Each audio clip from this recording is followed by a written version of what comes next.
Today we're going to talk about sticky cards, what they are, how to use them, and what they can tell us.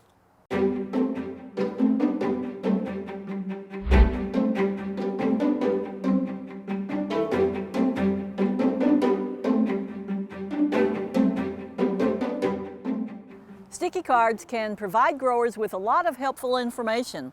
Since we already know that thrips overwinter primarily in the border areas around the field, then those sticky traps are going to intercept and catch thrips as they're moving from overwintering sites into the field. So they're going to help growers know where the highest activity is on their farm. They're also going to help growers know the flight period, when the flight begins, when the flight ends, even how many generations there might be on their farm.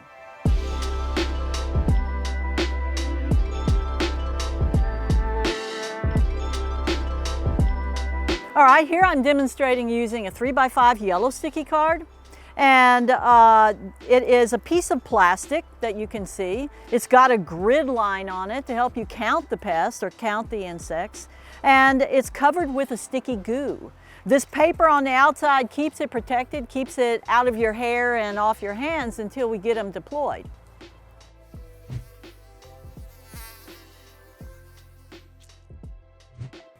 One of the most informative ways of using yellow sticky cards is the aerial trap method. You need a stake, either a wooden stake or a bamboo stake. When you attach it to a stake, you're going to want to place it about plant height, and you're going to always write the locality, the field locality, and the date on this section of the card that is not sticky. You're going to staple it in a couple of positions here, and you're going to put it at a horizontal direction to the field, and the distance to the field will depend on things like, are you mowing, where's your irrigation, and how close the field borders are. Nothing is wrong. Do it the most convenient way for you.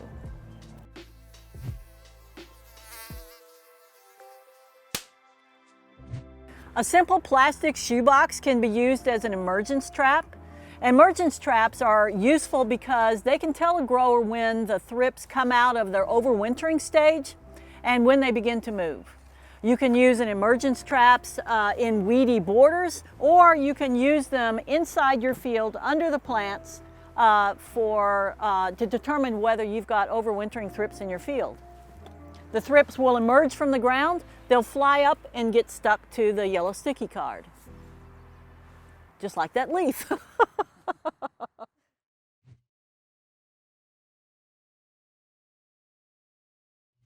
So you have a bunch of used yellow sticky cards, now what? How are you going to store them to be able to use them properly? So one of the methods that I use is simply to use a generic Ziploc or a generic little sandwich bag. I use a generic instead of one that has a frosty label across the top because it hampers your vision of what's on the card. So all you have to do is simply slit one side with a pair of scissors, and then you're going to slip this card into it. Let me show you one that I already have. So here you can see that I've opened this side. You don't have to zip it back, but you can see one side is open. And then, for reference, I've circled thrips. All the circles are thrips on this card. It caught a lot of different things. Not all of them are thrips. If you put a dime next to that circle, you can see how tiny thrips are. That's what you're looking for, and that's what's going to cause a real problem with your peonies.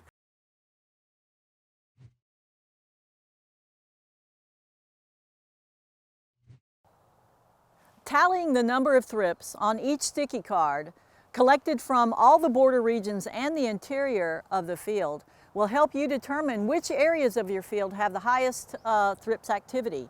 And that's going to play a role in your management decisions.